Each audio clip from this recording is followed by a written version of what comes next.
So farming and ranching has all kinds of trials and tribulations. And farming and ranching here in the high desert of the North Fork Valley of Colorado has an additional set of challenges. What we have found through our practices is that if you start working with nature, you can make your job easier and more profitable. And that's what I want to talk about today. Right now we have this misconception that there is no money to be made in ag. It's all about lifestyle. And I'm here to tell you, if we all ran our agricultural businesses like a true business, there would be a lot more farmers and ranchers around than there are now. Because if anybody doesn't know, we're losing a huge percentage of farmers and ranchers every single year. The reality is they are aging out. The next generation doesn't want to work that hard. And they're stuck in a system that they can't get out of because they are fully bought into conventional farming and ranching practices. I started that way as well. But I'm here to tell you there is another way, and we'll prove it together how we can make it work if we think about things differently. I'm Jason Wrich, Wrich Ranches, Crawford, Colorado. We lease land all over the North Fork Valley. So we have farms and ranches in Crawford and in Hotchkiss and in Paonia that we operate on. The reason for that is all of those properties are in different watersheds. And when I say watersheds, is their irrigation water comes from different ditches, canals, and diversions, because we figured out early on that we needed to spread out our exposure. We started on our family property, so it's my mother-in-law's ranch, and it's out on Fruitland Mesa. It has one little basin that it gets its irrigation water from, and it's great when the water is there, but our first major drought woke us up to the fact that we would not survive if we didn't expand our farming operation. And so here's the team: my wife, Teresa, my daughter, Lexi, Alexandra, our son, William, and of course myself. And so my kids call me Little Dad, because obviously they've been eating Wrich Ranch's beef their whole lives, and it shows. My wife is a registered nurse. She's my sugar mama. She's the supervisor for oncology, hematology, and infusion here at Delta Health. My daughter is also a registered nurse. She's an oncology nurse in Denver. Our son is a high school senior, North Fork High School. Super smart kid, and he's been accepted to the School of Mines just as of this last week, and he's a semifinalist as a Becher Scholar as well. So animal proteins contribute to brain health, and those kids are a perfect example of that, right? What's regenerative agriculture, right? We have all these buzzwords: sustainability, viability, profitability. If you're sustainable, that means you're staying the same, right? So a lot of multi-generational ranches are like, well, we're sustainable. We've been doing it for 125 years. But if you actually dig deep into the business, they have a hunting business that helps support them. They've sold off land into subdivisions to help them sustain. They have other businesses like trucking companies. They have other businesses like conservation easements. So they've sold development rights of their land to entities that are wanting to tie up development rights for a very small percentage of the cash return.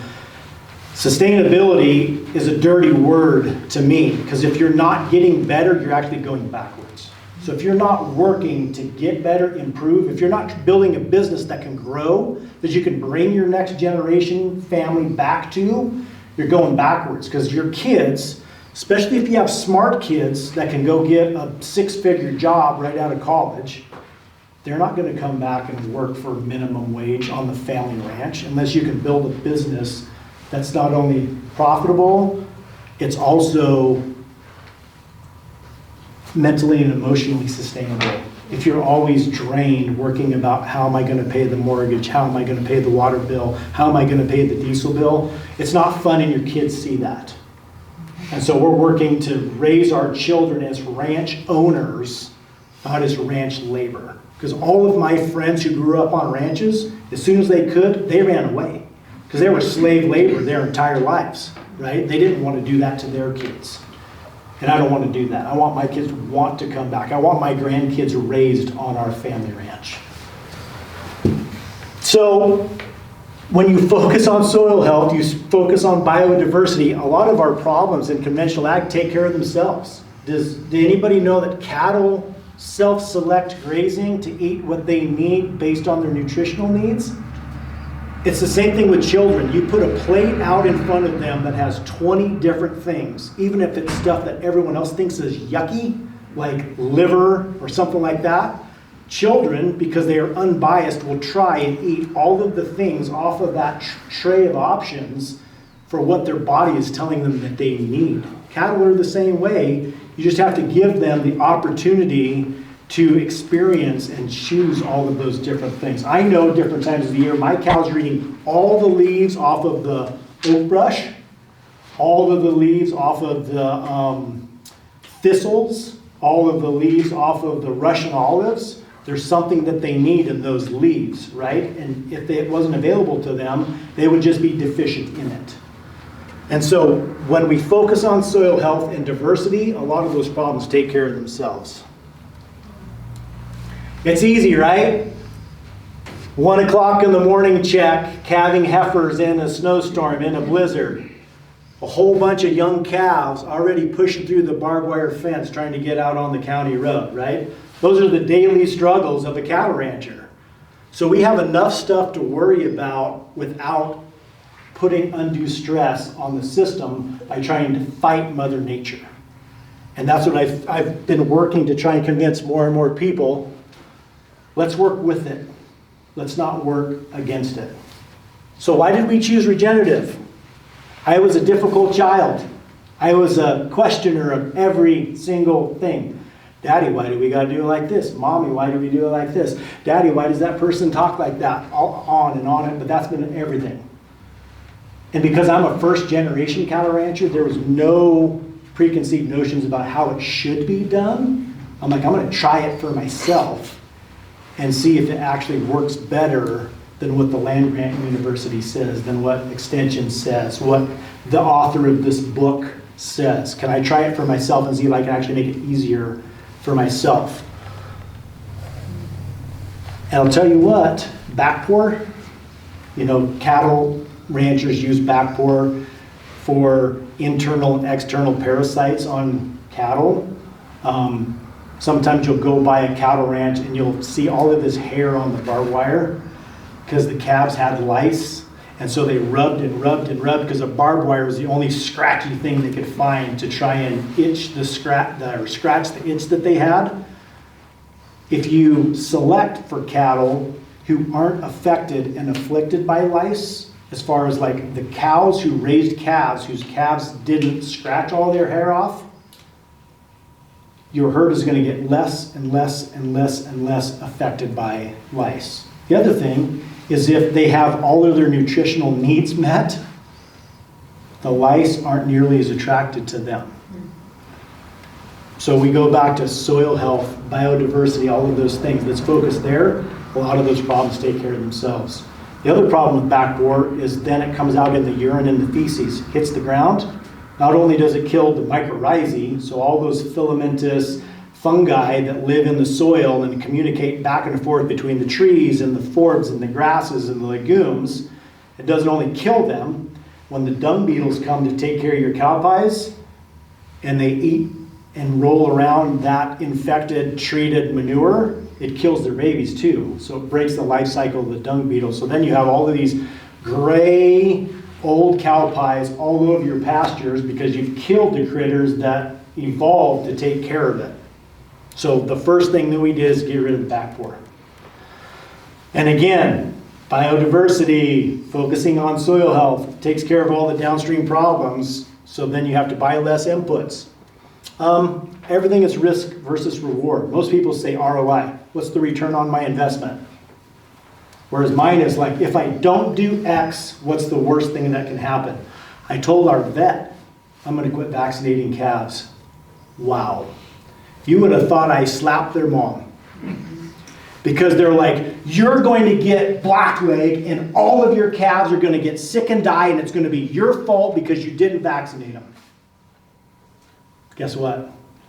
This is the 6th spring that we haven't vaccinated our cattle, and our death loss is the lowest it's ever been. Last year, last 365 days, I lost 1 calf. And that's because he was a fence jumping no good so-and-so and got into the freshly frosted alfalfa and got bloat and died before I could catch him. 1 calf. He needed to go anyways because I was spending way more time putting him back in than he was worth. Granted, in today's market, he's probably worth $3,500. So that's a $3,500 market steer loss, or a 6,000 finished beef loss, but I saved myself the heartache of the whole summer of having to put him back in. But that's the 1 calf that we lost. No calfhood death losses. No vaccines. Not afraid to try something new. Same thing, like what if I try this? What if we try the vinegar and sea salt? What if we try the application of molasses on the field? What if we try all of this crazy hippie stuff, right? That's me. I'm the crazy hippie rancher, right? I run miles and miles and miles of electric fence. I think I have 13 miles currently spooled up. And it is a stack, it is a mountain of little spools of electric fence. But that's because I can control where they graze and how they graze. And the weed patches that need more pressure, I can fence them off and make it eat all of that spotted knapweed, all of that thistle, mow it right to the nubs, right? When it's still palatable, and knock it back versus spraying a chemical, which doesn't actually work anyways. All you're really doing is making chemical resistant weeds. If I tell anybody that, they think I'm crazy. You know, it's one of those, how can you afford to move electric fence that much? Well, have you looked at what Graze On costs? Have you looked at what 2,4-D costs? Not only the upfront costs, but the downstream health costs of spraying that stuff. I mean, I've lost dear friends of mine to cancer, crazy cancer, that sprayed all that stuff their whole lives. I don't want to end up like that, and I don't want my beef customers to be exposed to that either, right? Because that's my focus, is my beef customers. Cost savings, if I'm not buying pharmaceuticals, if I'm not buying weed spray, if I'm not putting up hard fence, and I'm just using portable electric fence, I'm saving tons of money. And now that we're trying to transition away from making hay, all that big, shiny equipment that everybody loves to play in. I mean, we're all kids at heart with our big, shiny tractors. I mean, I'm blessed to have a nice, red, shiny tractor with air conditioning in the summer and a heater in the winter, right? I want to get away from not having to put up any hay. So just the diesel fuel and filters alone is a huge savings. Problem with where we live, hay is expensive because everybody has a couple of horses, or they have a couple of goats, or they have a couple of yaks. And so the actual cattle ranchers who are trying to drive a profitable business are competing directly with all the hobby farmers that are all over our neighborhoods, because that's what drives the price of hay up. It's never based on the commodity, it's based on your highest end consumer. And so that's hard to do, to the point where I've shipped truckloads of hay in out of state cheaper than I could buy it locally, which is crazy to think about, right? But that's the reality of it. The proof's in the pastures. I've got PVC, 3 foot by 3 foot. I lay it down, I cut the whole thing, I gather it up, I dry it down, I mash it all up, I put it in a bag, I send it to Ward Labs for a forage analysis. So I know macro, micronutrients, nitrogen, protein, all of those things, all the way down to selenium and copper and magnesium and all of those things, because you can see the trends as it's getting more and more lush looking, pretty looking, more diverse. The nutritional value continues to go up also, and the performance of your cattle continues to increase as well. right? None of this is by accident. You just have to be intentional enough to test, because you can't improve what you don't test for. You can't improve what you don't know. Most people are like, oh yeah, looks good. You know, the more you get into it, the more pasture walks. I mean, I take people on pasture walks like, let's go, I want to show you the worst place. Here's a picture of this 6 years ago. Bare shelf rock, right? Out on Fruitland Mesa, like the topsoil's this deep in places. Sometimes maybe this deep. But there's massive sandstone shelf rock on a lot of that property. I started feeding hay on it. I'm making more acres, right? We already own the acres, but I'm feeding hay. So all that wasted hay is now making topsoil mixed with the manure and the urine, and we're making more acres of production. It's not costing me anything. I was going to have to feed those cows anyways. I might as well feed them on the nastiest, rockiest spot so there's more forage. You know, people don't think about that. They think about what's the most convenient. I'll feed them in the feedlot where they're in there up to their bellies in muck because it's convenient. I can go right down the feed line and roll it out and get in the tractor and go right back home because it's more convenient for me, right? But I'm not doing anything other than causing an extra step of having to muck all that out and haul it back out in the field. Why don't I feed it out in the field and do all the good out there? Cut out a step. So, and not all land is created equal. When I was desperate and I was picking up every lease that I could find, I picked up some terrible acres and terrible landowners. They had some different ideas about stuff and the ground was garbage, but it was cheap. Well, the reason it was cheap is because they'd run off every other operator who ever tried to work on it, or they were millionaires with whole different ideas about how it should be done and what it should look like, and we never jived, right? And I worked so hard. I fixed all of their fence. I fixed all of their irrigation infrastructure. And then they wanted to raise the rates. And I said, see you later, thanks for playing. Crazy thing is now their neighbors are paying me to take care of their place. They saw, you did such a beautiful job over there, and he's a whatever. What would it cost for you to take care of our place? Do what you did on his place on ours, because we want ours to look better than his. And it's worth your expertise, it's worth your labor, and we want to support you in whatever way that we can. And it's like, wow, I never thought about charging for grazing, because everyone else has their hands out. Yeah, you can come graze our place and we want X, Y, Z, blah, blah, blah. So that's exciting, because that also changes your profitability, sustainability, all of that stuff, right? When I tell some of my rancher friends and neighbors, they're like, how can you sleep at night that you're charging these people for pasture? I said, they were so excited, they said it was 1/10 of what their HOA fees were in Dallas, Fort Worth. You know, so you're going to take care of 60 acres and only charges $2,500 a year? That's amazing. Okay, it is amazing, thank you. Cash or check. And then conventional doesn't really work, right? We just got word that there's going to be a big bailout for row crop farmers who are growing a whole bunch of stuff that humans can't eat. Stuff that we would export to feed pigs in China, or stuff that we would feed to pigs in confinement feeding here, corn that we'd use to make ethanol. So another thing that we don't really need. Conventional doesn't work because it paints you into very specific practices that require you to operate a certain way. When I'm talking to friends of mine that are dryland row crop farmers in the northeast corner of Colorado and the southwest corner of Nebraska, I ask them, why don't you guys plant cover crops? I go there in the fall after harvest and the topsoil is just blowing away. You guys probably saw on the news that 60-car pileup in Kansas from a brownout, right? The wind whipped up all the loose dirt because it was unshielded, unguarded soil. Interstate wreck, killed a bunch of people. They're like, well, because that's a second crop and we would be disqualified from our crop insurance. And I said, what? Wait a minute, back up, let's talk about that. What do you mean? They're like, that's a secondary cash crop. The grazing is unaccounted for on the acres. These acres are only assigned one single cash crops. It's either winter wheat, or it's corn, or it's soybeans. nothing else. So if we planted cover crops and our insurance adjuster came out and saw that there was a second crop, a second income producing crop, we could get our insurance pulled. And I'm like, but the soil is what takes the longest to make. We're farming soil that's millions of years old. Millions!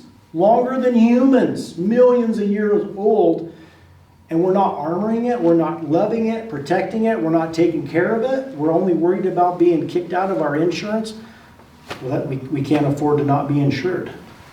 Well, grow something that actually makes enough money that you don't need insurance. Diversify your farm like it used to be when my grandpa farmed. 80 acres and a mule.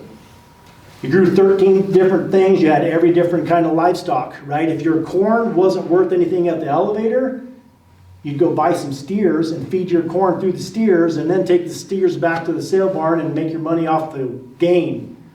So you're always hedged. Now we're so specialized. You got one crop and you better do it well, and if you don't, the government will bail you out. So conventional doesn't really work. And we were proving it year and year and year. I mean, the farmers committing suicide because of the stresses of it. More farmers and ranchers kill themselves than former military members do, right? That have seen atrocities because they can't handle the stress of the fact that they're going to lose a multi-generational farm. And that's just the realities of the business that we're in. Boom! But that's why we do it. This is out my west kitchen window. This is our farm pond, right? Oh my goodness. This is where I get to live. This is where I get to work. This is where my kids get to live and work. This is where my nieces and nephews come and play and fish in this pond and get to see this, right? So when I'm feeling down, the good Lord reminds me, get your act together. You got ground that you need to take care of so the next generation come out and enjoy it as well. Taken with my cell phone. Boom. So how did we get there? I spent a whole year researching breeds of cattle when I decided I want to be a cattle rancher. And that's because I am a control freak.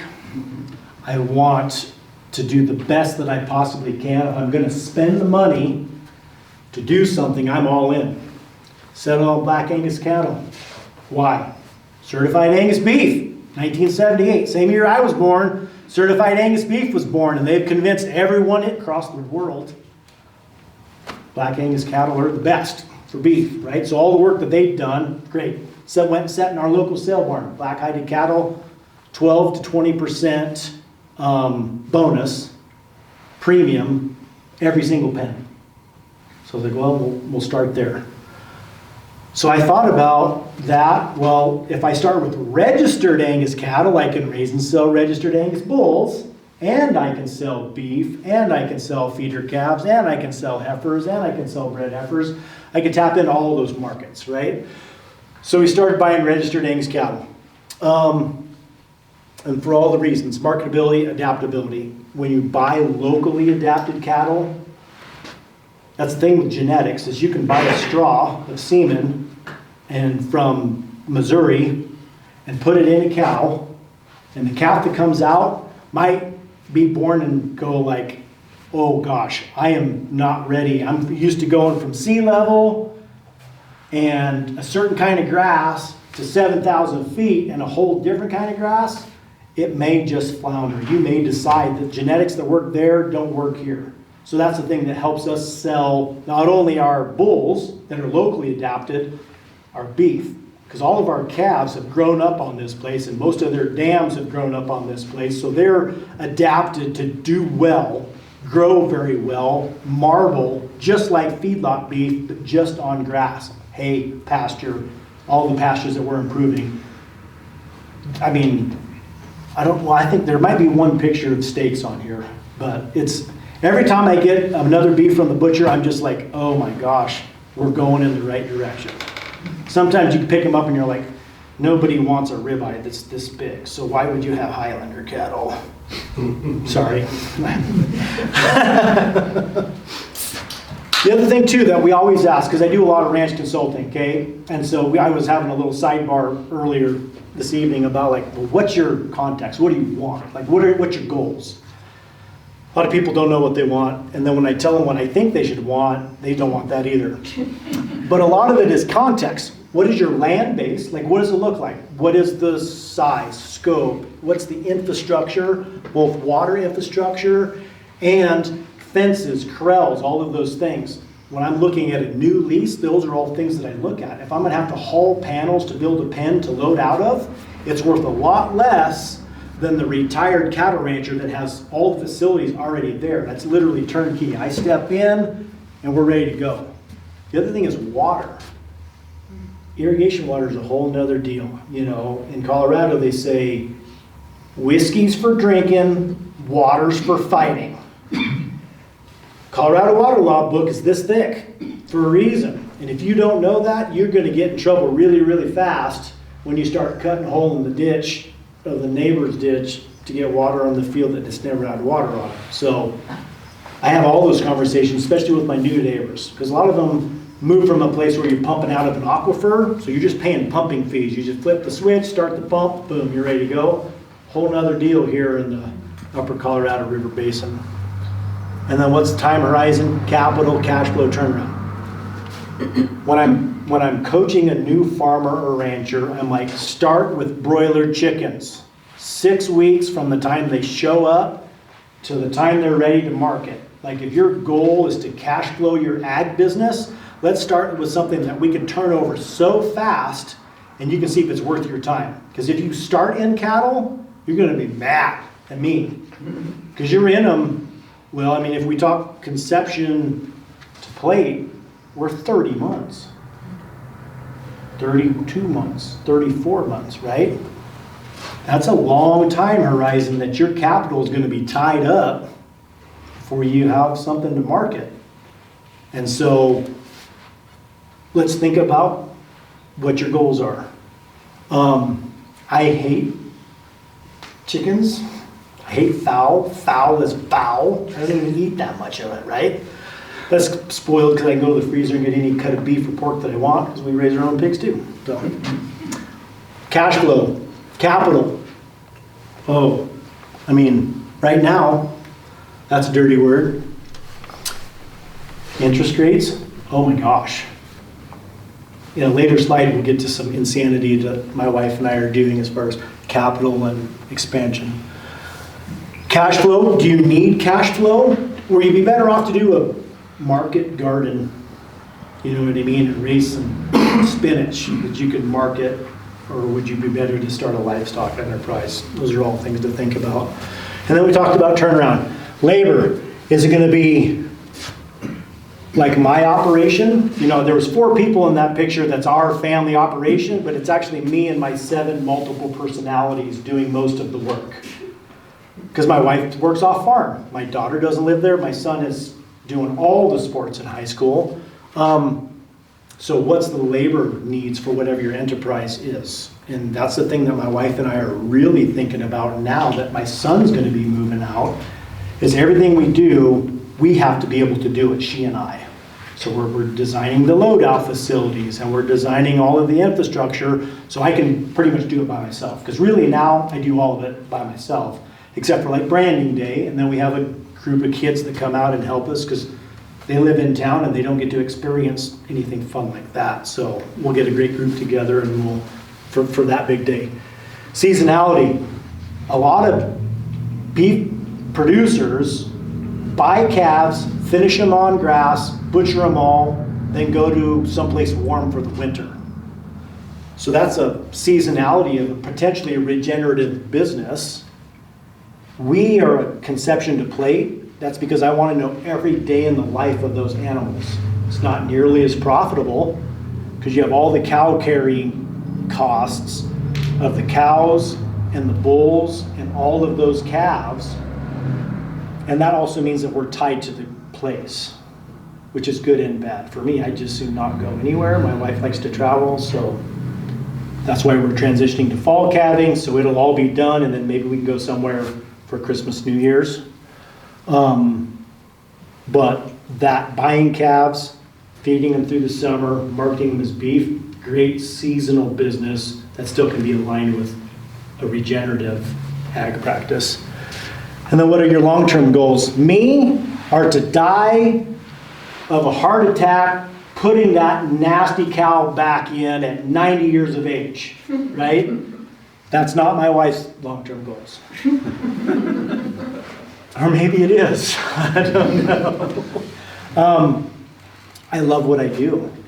I love the challenge of it. I love the constantly troubleshooting. Like literally, the cows are out. How in the hell did the cows get out? Oh, the hunter who was chasing a mountain lion went through the gate, left the gate open, and the cows went out, right? Because you see the side-by-side tracks and the hound tracks and the mountain lion tracks. You know what happened. And I know who the lion hunter is, and he makes it up to me. But really, everything that we should do, we have to be thinking long-term with our goals. And it's hard for us to look at that. And as a lot of these farms transition, the boomer generation having a hard time letting go of control, right? They're really struggling. Like, this is their life's work, and this is their whole value, right? Their entire existence value is tied up into this place. And if they don't talk it out and work through it now, I guarantee it's not going to happen the way they wanted it to happen, right? Because they're not willing to have those hard conversations now. So I'm in a lot of groups that we're working on that very, very, very, very aggressively, because a third of our farms and ranches are going to transition in the next 20 years. Who's buying them? China, retirement investment groups, and billionaires. Bill Gates. So, exactly. So, is that who you want to be your neighbor? Because I'm sure they'll be the best neighbor. Not someone that aligns with your goals and ideals. So, and then you can't do any of it if you don't make a plan. And that doesn't mean a plan in your head. That means a plan on paper, no matter how difficult it is, right? And share that with all the partners in your business. And they may be like, what in the HE double hockey sticks are you thinking, right? Well, that starts the conversation so you can actually get to where you want to be going forward. Man, I didn't know it was going to get this deep. So let's throw in a cow picture. Oh my gosh, that was a great story. Did anybody know Claire Shermack? I know one guy knew Claire Shermack. He was one of the original founders of the Western Colorado Angus Association. And his son-in-law, Paul Schmucker, who is a dear friend of mine, I call him my adopted cow dad, because anytime I'm having a bad day and stuff's going sideways, I call him, because he'll kick me in the butt and say, oh my gosh, that's happened to me 10 times before. You don't just suck it up, But this was one of Claire's cows, and this is one of the mother's family lines that he had been working on for 50 years. And so, that's the legacy of registered cattle, because we can trace back through all of the lineage. We have the pedigrees that go all the way back to 1889, when Angus cattle came from Scotland to the United States. And so that's why I chose that picture. And then this little heifer calf, who we still have. So it's the year she was born and the number calf. And actually, this is a bull calf, because the bull calves we tag in the right ear and the heifer calves we tag in the left ear.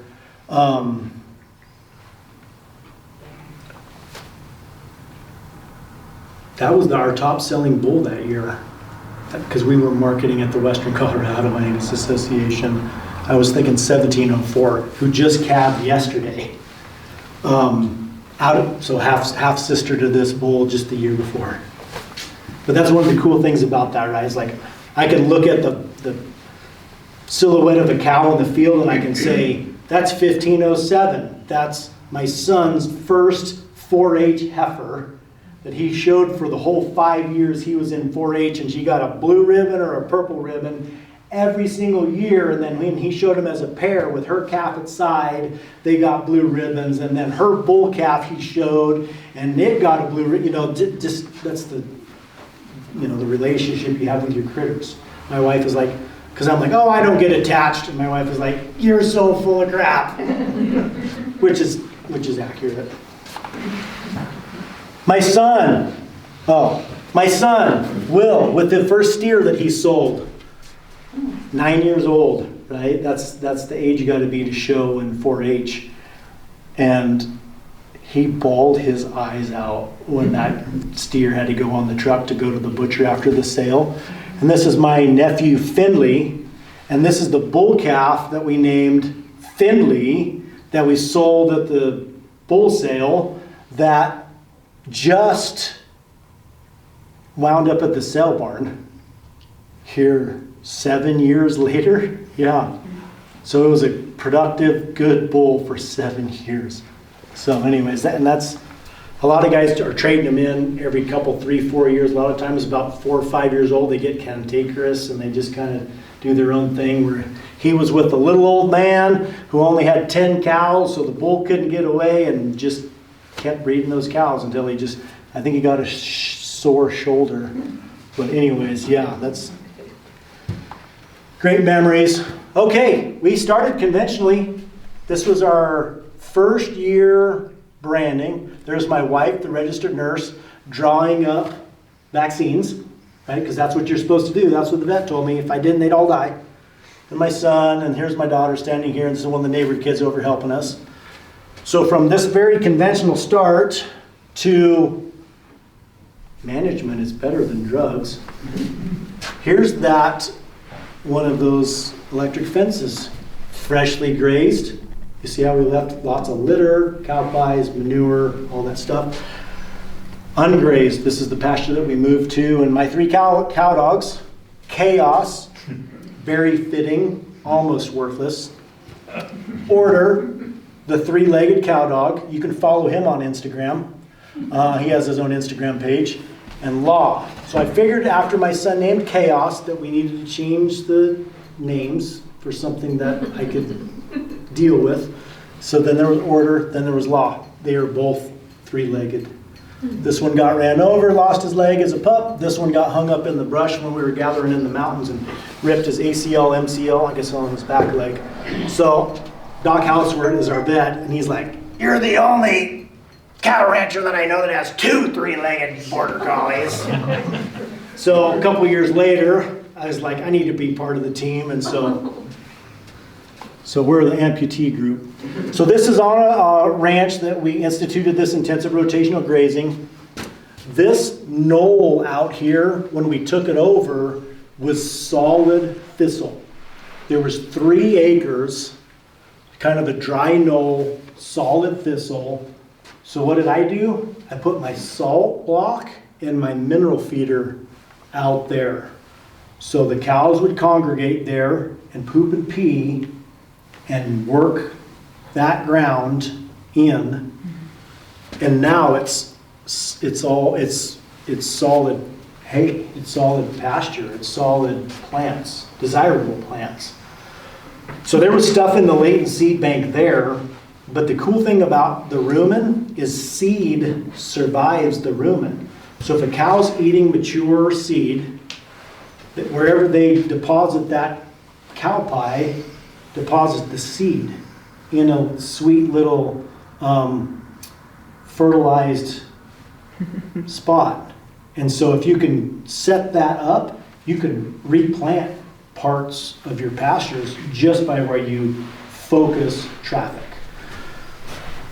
And I learned that from my grandpa. Yes, ma'am. Is it possible to regenerate your land without water?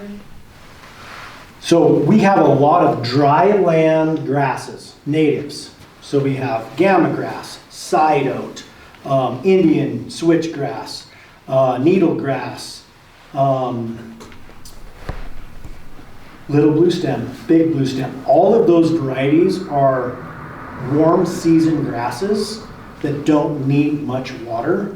The problem with all of them is establishment happens in a very specific set of circumstances. Because I've planted some of those. I've actually broadcast planted that in my sagebrush flats. And then I grazed very heavily for a very short duration so the cows could plant the seed, and then took all the cows off. So I mean, it looked terrible because they actually like to eat the sagebrush at different times of the year. And then I was at such high stock density that they trampled a bunch of it. And we actually had really strong establishment, but it's very labor intensive to do.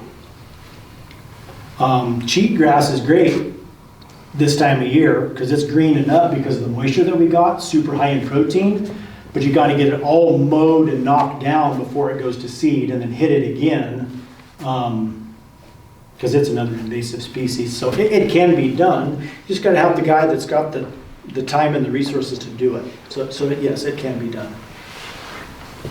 That's a great question though. My first foray into cover crops.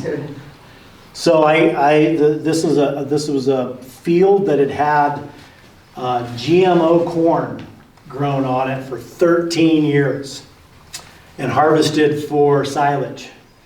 And weeds wouldn't even grow on it very well. I mean, tumbleweeds, which is called, what is it called? Russian sage or Russian something like that, right? Kochia. And kochia, that's all that would grow. So I was like, well, let's try it. So there was a bunch of old seed hanging in bags in the barn on this property, because this is a lease property. And a friend of mine had overbought sorghum Sudan. So they call this hay grazer. It's a sorghum Sudan hybrid. He says, I overbought. I'm not going to get it planted. I don't really want it sitting around so the rats will eat it. He says, do you have any use for this? I'm like, sure. So I revived the seed drill that was living on this place, which took way longer than I should have. And I put the clover in the little box, and I put the sorghum Sudan in the big box. And the first week of August is when I put it in. And I drilled it, and I had enough irrigation water to water it twice. Then we got a September rain, which was about 2 weeks before this. And so it got germination, and I got it about this tall, the first watering. And then we had one of those super hot spells. And it kind of got a little brown tinged. And I was like, oh gosh. So I called the water secretary to see how much water I had left, and I was going to have enough to water it again. She's like, oh yeah. She said, and then she reminded me, and then the other ranch that you lease has water in the bank still also. So you might be able to have enough water to water it 3 times, because they're all on the same ditch. So I watered it again, and in the next growth, it got to about this tall. And I thought, well, that'll be it. And then we got one of those 3/4 of an inch or better rains, and then just, and I think the temperature was perfect. And so then it's, 7 feet tall, with almost free seed.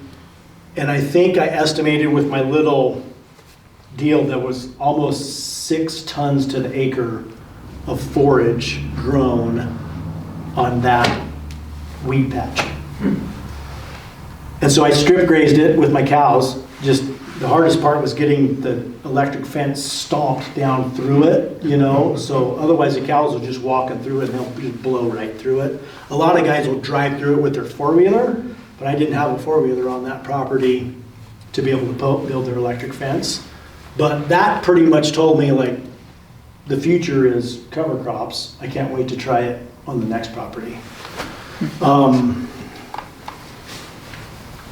So let's go to management. This is another field on that same property, and this is, most of what you can see is orchard grass. There's some smooth brome, and then it's actually got quite a bit of alfalfa in there too.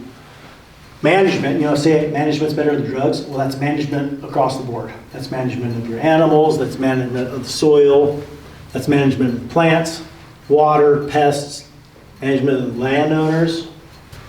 Sometimes that's like herding cats. And then management of your partners, right? Managing those relationships with everybody that's involved in your organization. Because when you have a bad day, it's easy for me because I go out and hang out with my cows and my cow dogs, and most of my problems go away. But when my wife comes home from work, if I'm not prepared to support her for her bad day, it's bad for everybody, right? And that's one of those things that those human connections and relationships and managing them, oftentimes is the hardest part of our ranching and farming enterprises. So let's talk about managing soil. If you go with the 6 soil health practices, right? You want to have living roots in the soil as long as you can. You want to have armor. You want to have, well, one of them is your context, right? What your goals are, what you're trying to do, whether you're raising cash crops, perennials.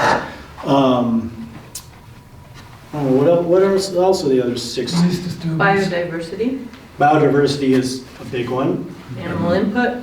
Animal impacts, yep, and then Least disturbance. your least amount of disturbance. So it's easy for a cow-calf guy because I would rather have a perennial pasture no matter what. But when we talk about deep snow and the forage that we have to grow to be able to graze through the winter, that's where we start leaning on the cover crops, multi-species cover crops.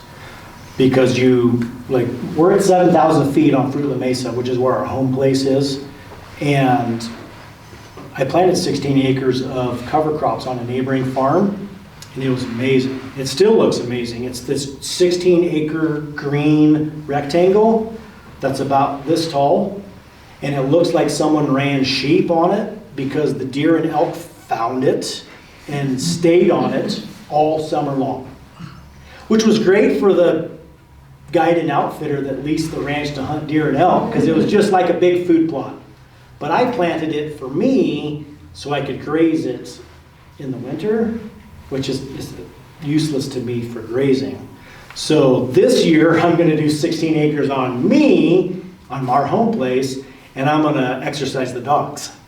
So I'll let them protect our property and remind the deer and elk to have that I have some sovereignty over my property so I can have that feed to use in the winter. Plants.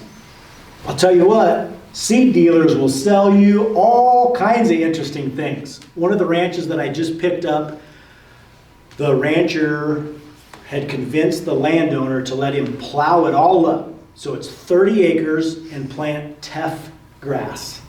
It's an African small seed, super high value horse hay garbage, right? And then harvested the teff grass and left. So I had weeds this tall on the whole place. Every kind of garbage, you name it. I mean, and so the secretary of the ditch company reached out to me and says, hey, I have a landowner who's desperate for help. Would you entertain talking to him? And I'm like, oh, great. What does desperate for help mean? Well, I figured out what it meant. He wants to pay me to put in perennial pasture back and then graze my cows. Because, of course, our county is starting to crack down on ag exempt property tax. And so we had to sign a contract that I'm going to be the manager and this is what I'm going to do. And so all of my steers, all of last year's steer calves are on that place eating all the weeds. I mean, whether it's willows and kochia and thistle, and part of it was an old vineyard. So they're eating all the grapevines and the willows and the elm trees. And I mean, it's all been worked. So I'm going to go back and no-till drill part of it with what my final perennial mix is going to be, and the rest of it I'm going to grow cover crops on. And so I can fix some of the soil that the previous guy killed by using a bunch of synthetic fertilizer on it and essentially burned it off.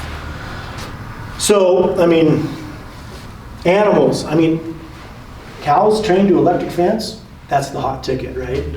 Because a lot of them won't respect crappy hard fence, but that little 1/2 inch white ribbon, they get bit on the nose once good, they won't even jump over it. So that's pretty handy when the deer and elk knock it down and the cows won't even jump over it, they stay put unless the bucks in rut get it on their antlers and then just keep going. And then the cows are out because there's no electric fence anywhere to be found other than a piece of it hung up in the barbed wire where the deer jumped the barbed wire and finally tore it loose. So that's a great way to manage animals, and the cost is nominal versus, I mean, I have a millionaire landowner that I'm helping put new perimeter fence on his ranch, and it's $35,000 a mile to put in 5-strand barbed wire fence. And he's got 13 miles that he's putting in. So do the math. Water. Water is typically the killer in a grazing operation because stock water infrastructure is one of the hardest things to justify to a landowner. Like, we need to put in a mile of poly line so we can put a stock tank over here so we can adequately graze this property. So there's some properties that I haul water to. I've got either a tote that I haul in the bed of my truck, or I have a trailer that's got a bigger water tank on it, and I use that to haul water so I can effectively graze a lot of these pastures and properties. Although there is federal funding for some of those pests. You know, we were talking about like culling deeply. Like, I cull cows that have any problems.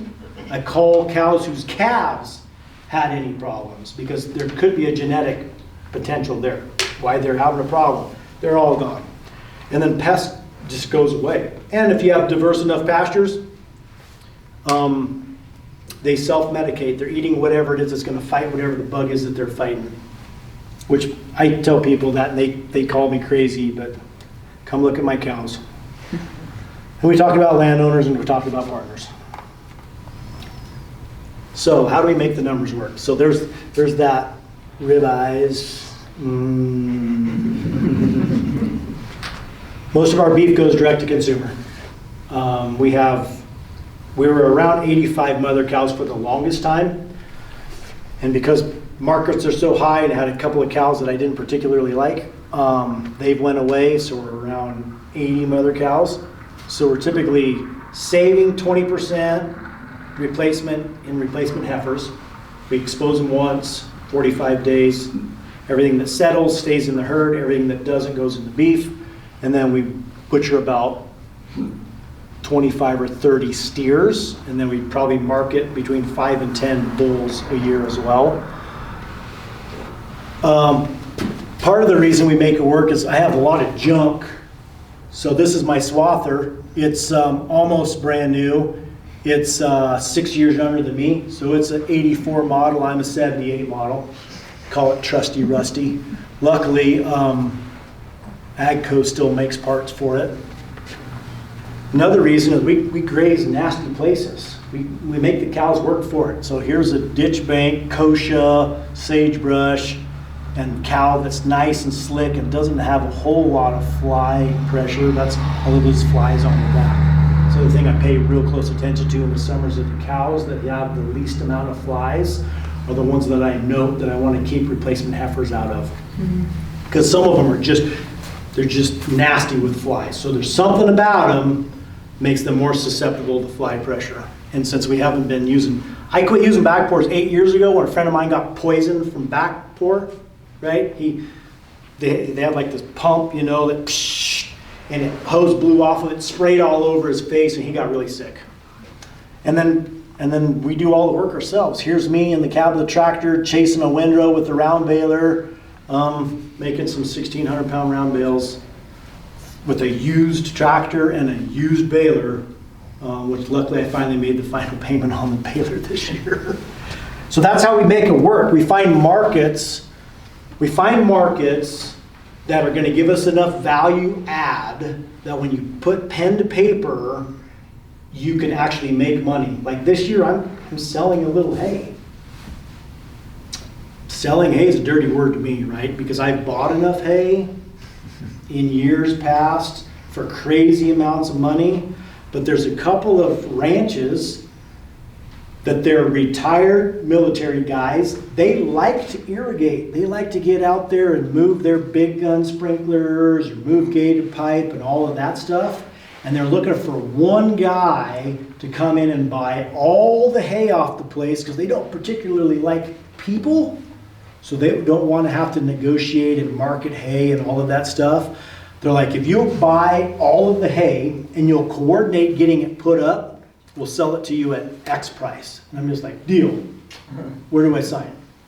And that's the funny thing is like the neighbor is always getting wheeled and dealed on, oh, you could get this, or let me bite your hay, and then they never pay them, and they've been screwed around enough that when I say, I'll buy it all, as soon as it's baled, I'll haul it off so you can get your water back on, end of story. So I've had, it's the third year with one of those landowners and the second year with the other one when I come and buy all their hay. And they do such a nice job. And one of them was a organic orchard that they ripped all the trees out. And so this is just whatever was under the trees that's growing. And it is some of the most beautiful hay. The problem is it's right on the highway, so there's so much trash that blows in the field. Like I've been feeding a little bit of that out to my bulls. And here's a beer can, and here's a piece of a garden hose, and here's a piece of plastic, just all of that stuff that you got to pay attention to. But price is right, 150 bucks a ton for really, really nice hay, and that's including them putting it up. So what's the cheat code? Ha! There isn't one, right? I mean, the reality of the business is it is what it is. What we have to do is control inputs. Like, how can we reduce our inputs? Because how much we can make is however much we can make with whatever our agricultural enterprise is. What we have to do is control our inputs. So, what are the things that make you a successful at any business? Successful in whatever it is. You need resiliency, adaptability, perseverance, patience, humility. Like I'm up here as the expert. I don't know anything about anything. Because as soon as I think I know everything, I'm reminded that I don't and that I have a lot to learn. And that's what I tell everyone is, I get a lot of phone calls and a lot of emails of people who are just looking for help.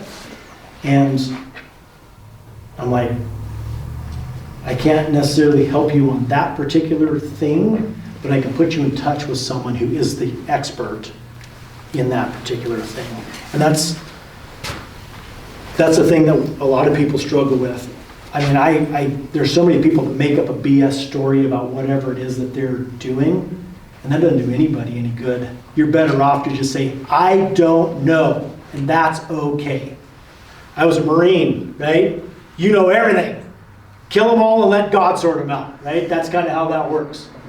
And then I was an underground coal miner for 15 years. And that's one of those deals where if you are weak, you're going to get hammered, right? So you had to be larger than life and ready to go no matter what. And of course, I flew up through the ranks. I was in management most of my 15 years. But that's because I figured out we all wanted the same thing. We all wanted to make good money, right? We wanted a safe place to work. We all wanted to go home with all of our fingers and toes. So if we could get together on that, we could figure out all the rest of it. And then you got to look for support. There are so many people who are just going alone. They're going it alone because they're afraid to ask for help. And we've gone away from that. We settled the West on the village model, right? We all leaned on each other. We would borrow equipment from each other. We would lean on each other's experiences, our successes and failures. That's how we got to where we are. And that's why I'm involved in so many organizations, because I want to be the conduit that helps people find the help that they need to be successful. And that all leads to social capital. What is social capital, right? You can't put a dollar figure on it, but it is invaluable. I had beef, okay, a couple years ago, we were in a rough spot financially. And I did a social media post, and I had 6 beef customers of mine reach out to me wanting to pay their next 2 years' beeves in advance to help me through the tight spot. That's social capital. I mean, right now, I could take all my calves to the market and make more money tomorrow than I can feeding all those steers another year and selling them as beef. That's the reality of the market, with no exposure. No worry about death loss, no worry about performance. That's the beef market. But I would have 250 beef customers, whether the customers that come into our on-farm store, the customers that I deliver to on the front range, or the local customers that pick up at the processor that would just be without their beef supplier. And so everyone says, just raise your prices. Well, that's great, right? But I have a lot of low, middle income producers who are already buying our beef because they feel this health benefit that they're getting from eating beef raised the way that we do it, without vaccines, without hormones, no synthetic fertilizer. They feel better. Their health is better. Less inflammation in their bodies, just healthier overall. Less trips to the doctor, off all of their anti-inflammatory medication, whether it's for leaky gut or irritable bowel or all of their brain inflammation problems. Like literally, beef customers who were having 50 seizures a year started buying beef from us 2.5 years ago, and the seizures have gone away. So there's more to it, part of this social capital than just the dollars and cents of the business. And so, having said that, how do we build that social capital? It's gatherings like this. It's making the connections that we're making here to try and help one another get better. If we can get back to the way that our grandparents and great-grandparents farmed and how long they lived eating the stuff that was grown on the land that they lived on versus now with all of the inflammatory problems, diabetes, everything that we have that we're struggling with due to what we eat. Because food is medicine. No matter what the physicians want to tell you, food is medicine. So for us, for Wrich Ranches, what's next? Well, the ranch next door was going to be bought and subdivided, or they were going to build confined egg-laying operations on the ranch next door. So my wife, in all of her wisdom, said we should buy it. So this is the ranch house. That's on that. Here's this is the foreman's quarters. It's inside the shop. It's a separate Airbnb unit. Our sheep camp, which we bought so we could go camping, which now that we bought this property, we don't have any extra time. So we set it up there as a third Airbnb unit. And then here's our on-farm, self-serve on-farm ranch store, which has been a real hit. And there's a $150 gift card, which is part of our door prizes to our on-farm store. So we sell our beef, we sell our pork, other local products. You know, we sell Rubicon coffee there, Elevation tea. And this is a way that we can... I joke that I'm a drug dealer, right? People will buy a package of steaks and they'll be like, this is an eating experience like we've never had, you know? And of course, I always think, I'm super skeptical about everything. Like I said, I'm a lifelong questioner. And when they say that, I'm like, is it just mental? Is it placebo effect? And then they buy more, and then they want to buy a quarter, and then they want to buy a half. So I think it's multifaceted. I think it's food security, right? When you can put a whole quarter of a beef in your freezer and you know it's going to be there as long as the freezer doesn't die or the electricity doesn't go out. And it's part of the microbiome that you live in. right? There's a lot of this science about if you eat stuff that's grown in the area where you live, you're all part of this microbiome. And so it breathes the same air. It eats grass from the land that where you live. There's all of these things about all of these connections of the microbiome. So I think maybe there's more to it. I'm just really spoiled because we've been eating our own beef for 10, 11 years. But this is an opportunity for people to just come and buy a package of chorizo, pork sausage, or a package of brats or whatever.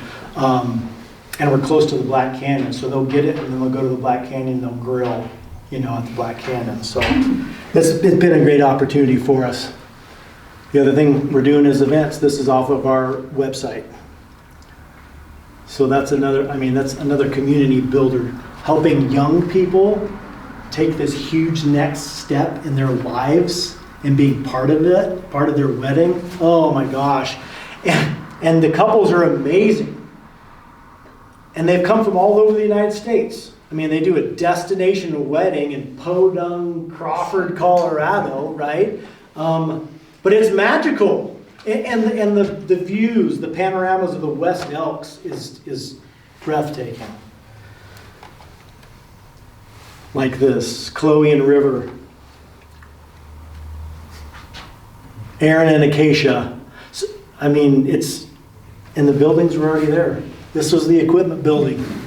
My dad and I milled the lumber on his band mill to line the inside of it with rough cut lumber. I've hung these giant chandeliers and ceiling fans from the ceiling.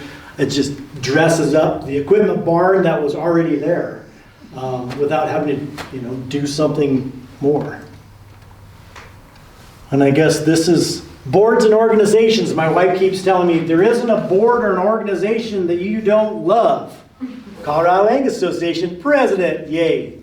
North Fork Valley Chamber of Commerce, Fruitland Irrigation Water, Fruitland Domestic Water, Cathedral Domestic Water, The Space Denver, crazy. It's a Bitcoin co-working space in Denver, and I'm on the board of directors for that.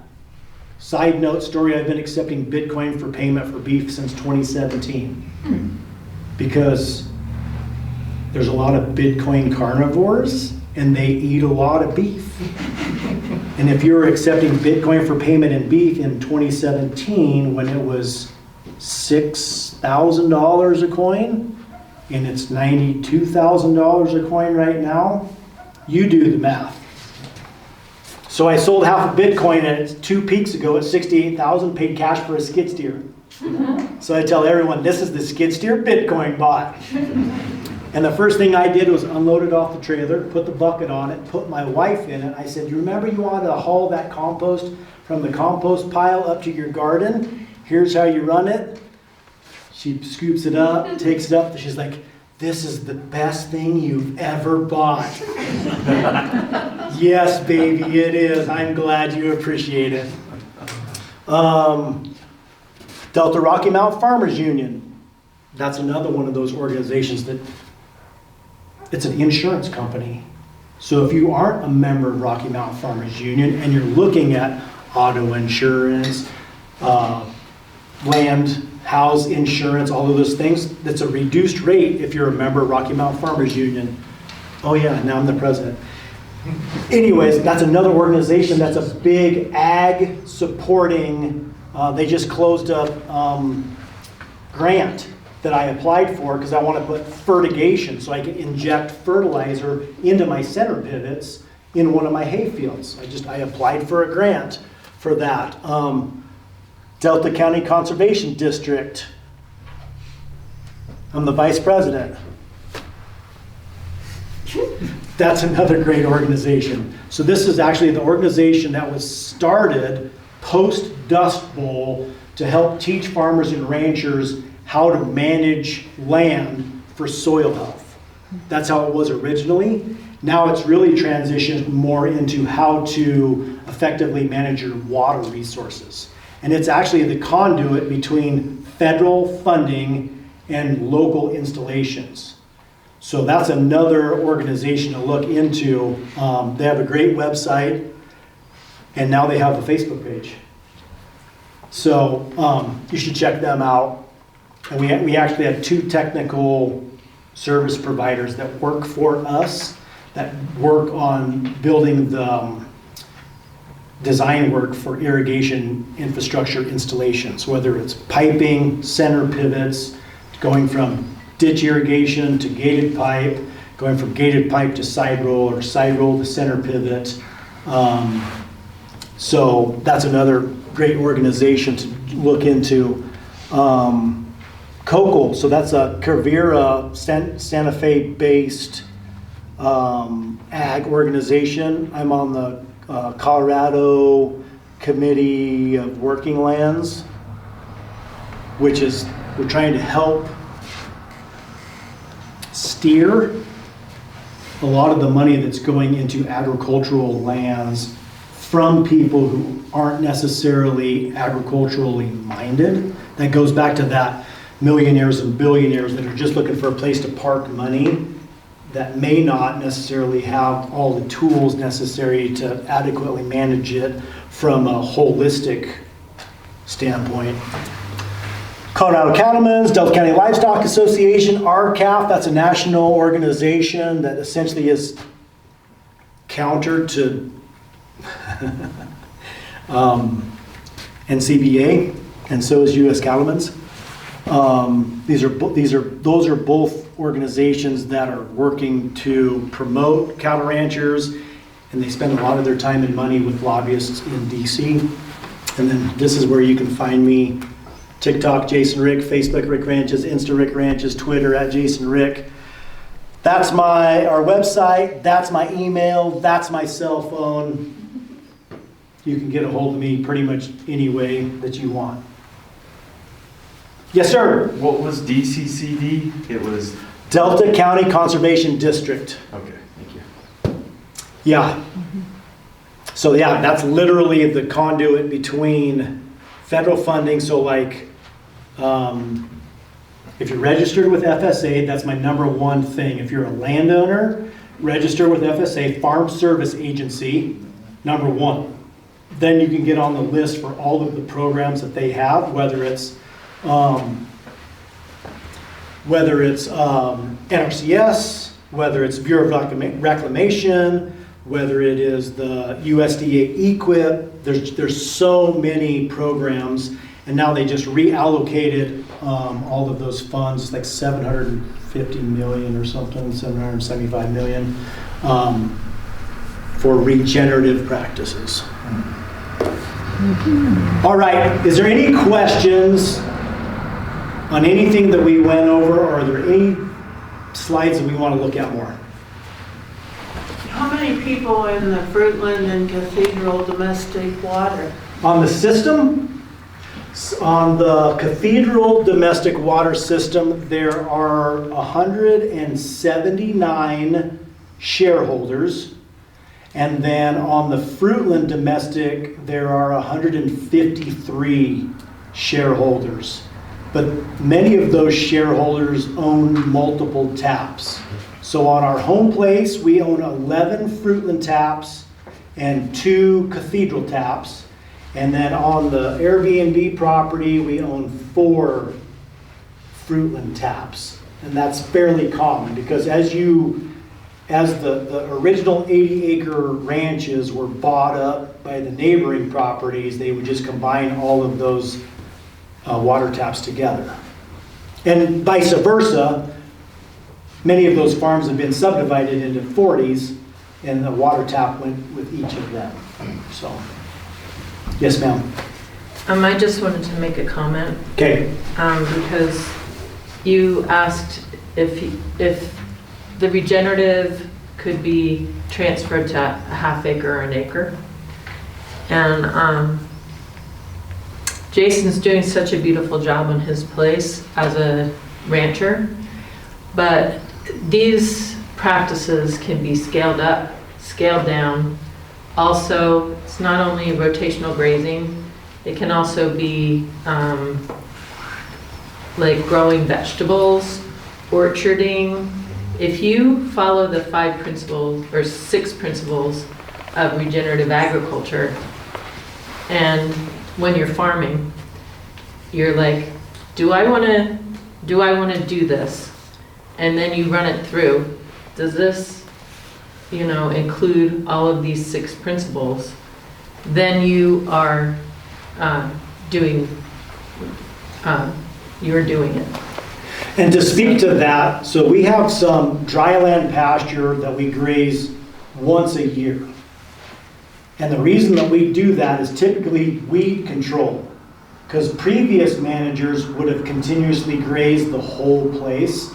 So the cows would travel all over all of it, and they would allow whatever weeds undesirable to go to this seed and propagate.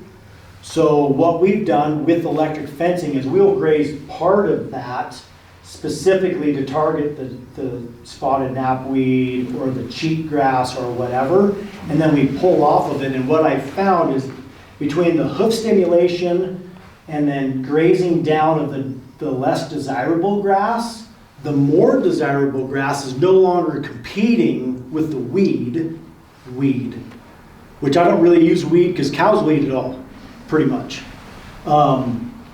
Then the desirable plants will express themselves and then grow in. And then if they're able to go through their full life cycle and go to seed, and then it gets thicker and thicker and thicker. The other thing that I've done is I let a lot of my hay go mature before I cut it, so all the seed heads are mature in the hay. And then when I go and roll that hay out, I'm planting all of those desirable grasses wherever I fed that hay. And the cows are going to eat as much as they eat. They're going to stomp the seed in, because a lot of times as they're pulling it up, the seeds are falling down and then they're stomping it in. So you'll have swaths of new green grass growing where you fed that hay. And that's on totally unirrigated dry land pastures. So like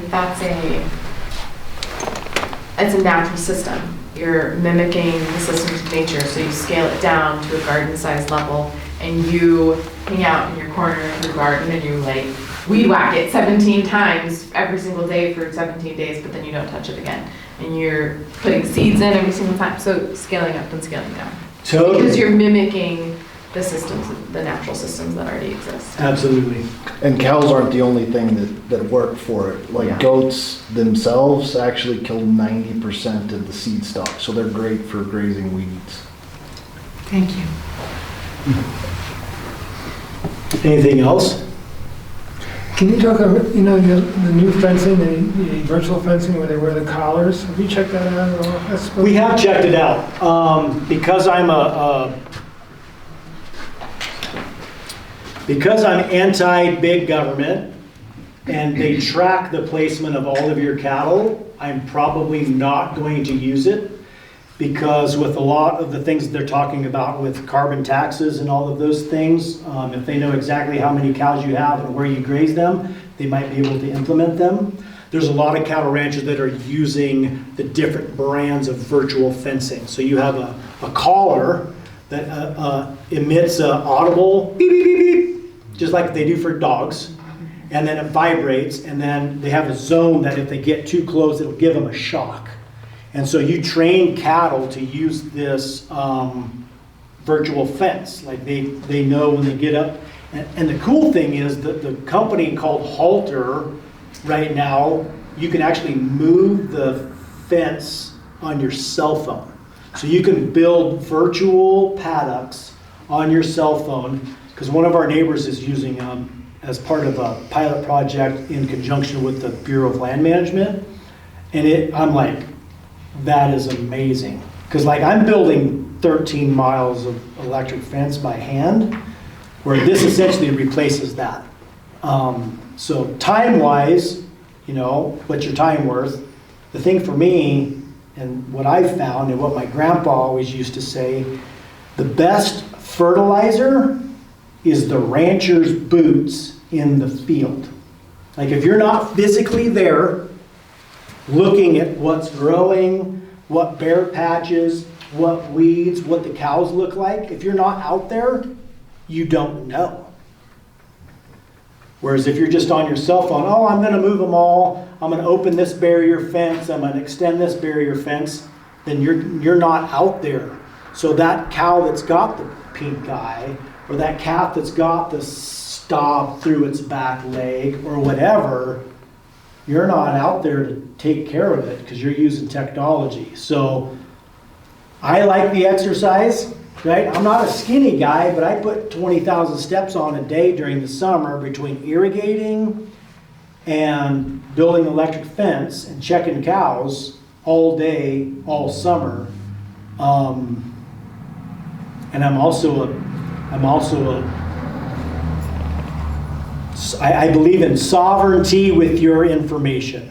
And so that's why you can come and walk with me and see where I built the electric fence, and you can get your tablet out and write down how many cows, but I'm not going to tell you remotely by you reading the cow's collars. So, yes, ma'am. If you're part of all of those and all of those and all of the other things that you do, how do you actually attend a ranch?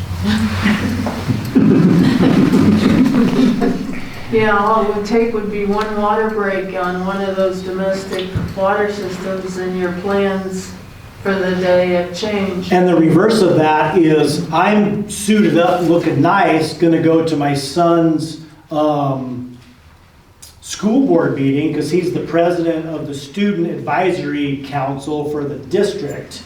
And I get a 911 call that my heifers are running down West Black Canyon Road. So it's the same thing, right? Luckily, we have very responsive contractors that know our system. So I can call them and say, hey, end of Basalt Road, right on the corner before crops, there's a water leak. And they go fix it. So, but you're right. I mean, my wife looks at my Google Calendar, you know, because we have a shared Google Calendar, and she's like, oh, looks like I'm responsible for making dinner tonight because you have a Fruitland domestic water meeting or whatever, you know. It's impressive. Thanks. But it's also important. There was a generation skip. My grandpa was involved in everything. He was on the co-op board, he was on the this, he was on the that. Well, my mom and my aunts and uncles weren't involved in any of that stuff, right? So there was this civic break. Well, there was a lot of knowledge break also in so many of those organizations. And I see the weakness in that. And so I want to show that my kids it's okay to be involved, it's important to be involved. And they don't have to be if they don't want to, but that they can see, and then community members will meet them in the coffee shop and they're like, hey, your dad was out, blah, blah, blah, it was so great. So they're getting this positive feedback of me being involved, to have that in the back of their mind, like it's okay for them to be involved too, so.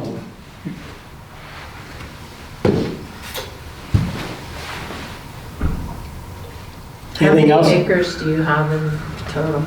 So we have 500 acres owned, and then we lease another 1,490 acres. Wow. And that's between,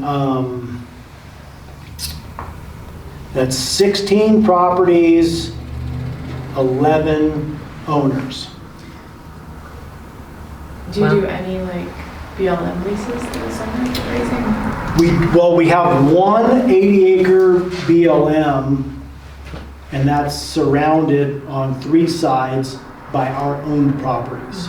So that's the only BLM, and it's only a 3 AUM, so it's 3 animal unit months.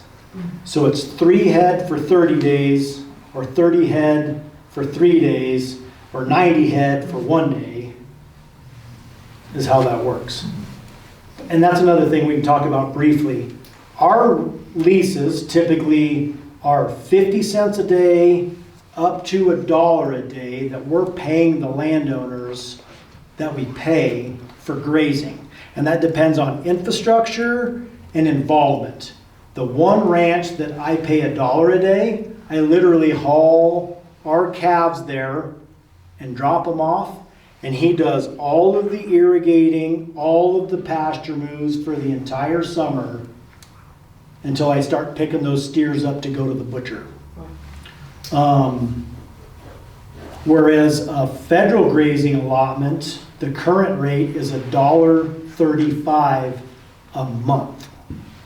So we're paying $25 to $27 per head per month, and they're paying $1.35 per head per month.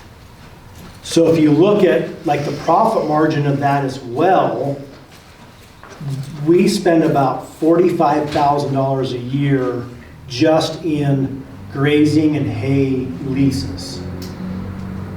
And so we would be $30,000 bottom line more profitable if we were utilizing a federal grazing allotment. Some of the complicating factors are each of the permittees' animal health practices.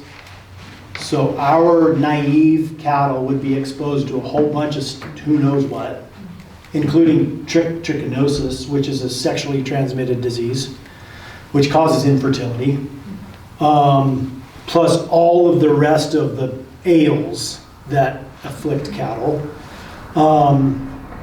and the interactions between the other permittees. Whereas when we're on all of these other properties, we are the sole leasee on all of these properties, and most of them we have an ironclad agreement on their priorities, so landowner priorities and our priorities, just to make sure we're in alignment.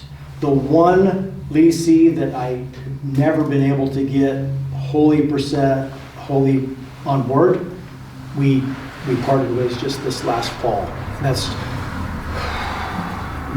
it's gonna feel so good. So, anyways. Well, thank you for all your time. Thank you guys. Yeah, absolutely. Thank you everyone for your time.